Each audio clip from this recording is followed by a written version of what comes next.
Employees Association of North Carolina, SEIU Local 2008. SEANC has 55,000 state employee and retiree members across the state. Dana has led the association's efforts for quality, affordable health care, not just for state employees, but for all North Carolinians. Dana has passionately worked to promote quality public services and the dedicated employees who provide them. Help me welcome Dana Cope.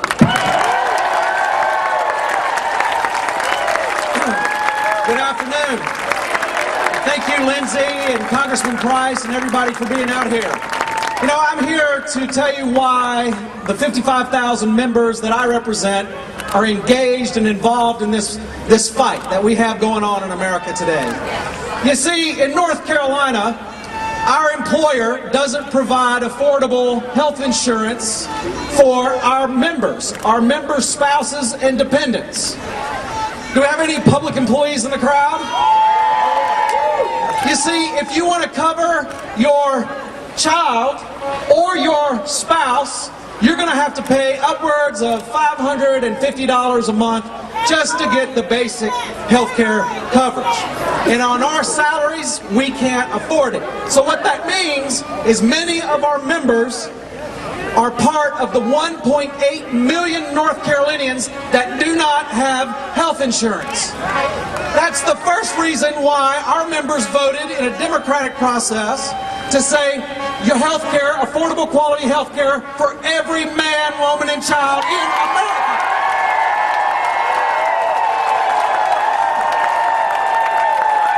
Let me also say this. The second reason, and this doesn't take rocket science, right? The second reason why our members decided to make this a #1 priority on our congressional agenda is because health care shouldn't be for the rich or those who can afford it. It should be for everybody. It should be a basic human right for everybody to have health care. And the third reason, and this is where I can get pretty passionate, but the third reason is in North Carolina, we have North Carolina Blue Cross and Blue Shield. They were originally funded by your tax dollars. Their CEO, Bob Gretchen, makes $4 million a year, $760,000 bonus last year. All the top executives in the company make over $1 million, and they are a nonprofit. They have over 96% of the individual market in North Carolina, over 72.8% of the group healthcare market in this state, and they have a monopoly. So, if there's anybody that's a poster child for the public option, it's North Carolina. We need a public option, and we don't want to compromise. A public option will allow and force those insurance companies to compete and lower their profit margins so they don't have CEOs making $4 million a year.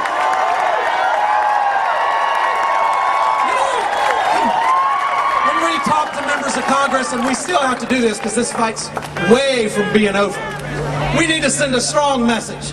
Look, we have the votes. Vote on it. And if they can't get it done, then we need to hold them accountable. And then finally, I want to say this. It's time that we send some insurance companies packing. They're afraid. They're afraid. They are afraid they might go out of business if they have to compete with a public option. I say, pack it up, boys.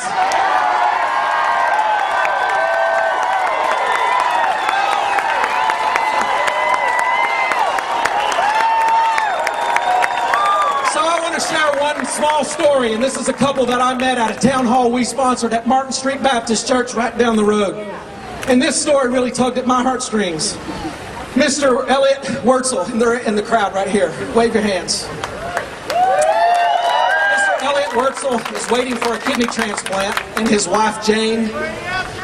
They he's in the last stages of end renal disease, and his wife just turned 65, and she wants to qualify for Social Security benefits.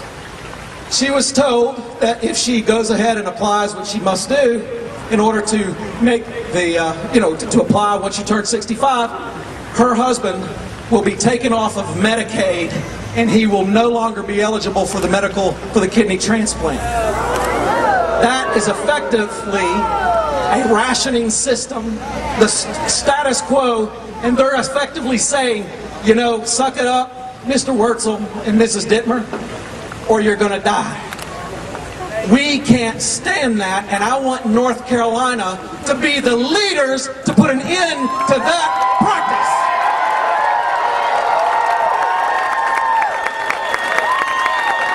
Now, we and state employees brought some petitions of our own. And we want to make sure members of Congress have the petitions that we brought too. And we're going to make sure wonderful Representative Price, my good buddies, gets a copy as well. But Regina Melvin is here, a great SEANC member. She's a native of Wilmington. From a toddler, Regina was nurtured in Maryland, always involved in volunteering via her church and community and schools. She attained her BS in public administration from Bowie State. And she's been very active for the 2008 North Carolina Campaign for Change that helped turn this state blue.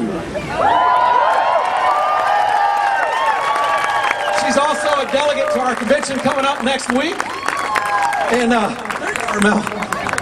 And she's had the honor to attend recently and be in the same room, one of 70 people in the same room with our President Barack Obama and his health platform.